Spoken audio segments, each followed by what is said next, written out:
अगली खबर, ईडी ने आरजेडी चीफ लालू प्रसाद यादव को समन जारी किया है। ईडी ने मनी लॉन्ड्रिंग मामले में जांच को लेकर लालू यादव और उनके बेटे तेजस्वी यादव को इस महीने के आखिर में पटना दफ्तर में हाजिर होने के लिए फिर से समन जारी किया है। एक अफसर ने इस बात की जानकारी दी। ईडी की टीम ने साबिक सीएम राबड़ी देवी के घर पर पहुंची थी। लालू यादव पर मरकजी जांच एजेंसियों ने शिकंजा कसना शुरू कर दिया है।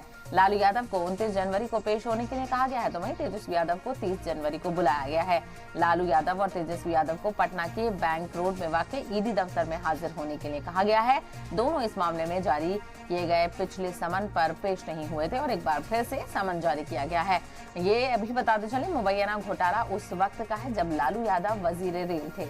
इससे पहले ईडी ने नौकरी के बदले जमीन घोटाला मामले में पूछताछ के लिए तेजस्वी यादव और लालू यादव को तलब किया था। ईडी ने नौकरी के बदले जमीन घोटाले से मुताल्लिक सीबीआई के जरिए से दर्ज की गई एफआईआर की बुनियाद पर मनी लॉन्ड्रिंग का मामला दर्ज किया था, जिसमें इल्जाम लगाया गया था कि लालू यादव ने 2004 से लेकर 2009 की मुद्दत कार के दौरान भारतीय रेलवे में ग्रुप डी के ओहदों पर तकर्रुरी के लिए बदउनवानी की थी और इसी को लेकर ईडी और सीबीआई की जांच लगातार जारी है और इसी के तहत कार्रवाई देखने को मिल रही है। और ईडी की तरफ से एक बार फिर से लालू प्रसाद यादव और तेजस्वी यादव को समन जारी किया गया है, उन्हें पेश होने के लिए कहा गया है।